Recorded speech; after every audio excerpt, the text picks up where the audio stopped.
বিড়ালকে ভালোবাসবেন। ও মুসলমান শুনে নাও, আল্লাহ নবীজি, ও মুসলমান শুনে নাও, দিলের কান্ডা লাগা শুনে নাও। পৃথিবীর মধ্যে মহামানব যারা আছে দুনিয়ার মধ্যে বিড়ালকে ভালোবেসেছে। এই বিড়াল একটা গৃহপালিত পশুর মধ্যে পড়ে যায়।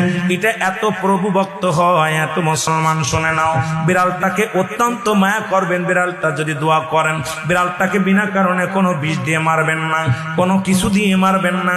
ও মুসলমান শুনে নাও, বিড়ালটাকে যত্ন করবেন। বিড়াল যদি অভিশাপ করে, বিলাই যেটা বলা হয়, অভিশাপ করলে সঙ্গে সঙ্গে আমার আল্লাহ কবুল করে নেয়। বিড়ালের অভিশাপে মানুষ ফকির হয়ে যায়, বিড়ালের অভিশাপে মানুষগুলো ধ্বংস হয়ে যায়, বিড়ালের অভিশাপে দুনিয়ার সংসারের মধ্যে অশান্তি লেগে যায়।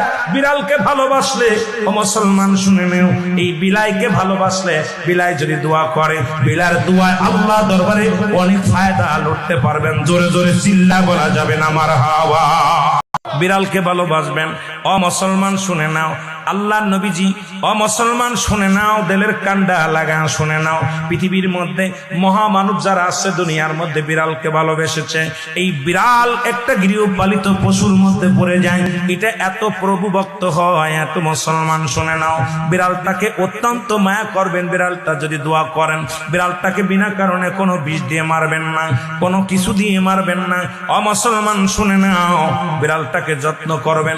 বিড়াল যদি অভিশাপ করে, বিলাই যেটা বলা হয়, অভিশাপ করলে সঙ্গে সঙ্গে আমার আল্লাহ কবুল করে নেয়। বিড়ালের অভিশাপে মানুষ ফকির হয়ে যায়, বিড়ালের অভিশাপে মানুষগুলো ধ্বংস হয়ে যায়, বিড়ালের অভিশাপে দুনিয়ার সংসারের মধ্যে অশান্তি লেগে যায়।